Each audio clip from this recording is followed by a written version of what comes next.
నమస్తే అండి, welcome to కలాస్ kitchen. ఈరోజు రెసిపీ వచ్చేసి వడియాలండి. అందరికీ చాలా ఇష్టం కదా పప్పు చారు అయితే వడియాలు చాలా చాలా టేస్టీగా ఉంటాయి.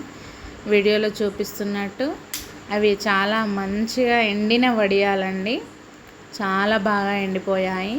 So simple process. అన్నంని మెత్తగా వండుకొని అందులో నువ్వులు, జీలకర్ర, రుచికి సరిపడా ఉప్పు వేసుకొని ఎండలో ఎండబెట్టేసి ఇలా పక్కకు తీసుకొని కడాయిలో నూనె పెట్టేసి నూనె చాలా బాగా కాగిన తర్వాత మనం ముందుగా ప్రిపేర్ చేసుకొని ఎండబెట్టిన వడియాని అందులో వేసేసి రెండు వైపులా గోల్డెన్ బ్రౌన్ వచ్చేలాగా వీడియోలో చూపిస్తున్నట్టు వేయించుకోవాలండి.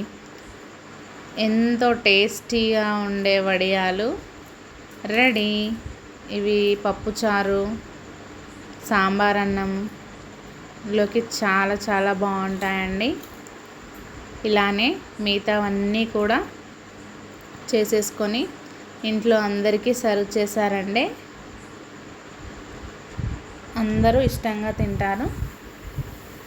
Thanks for watching.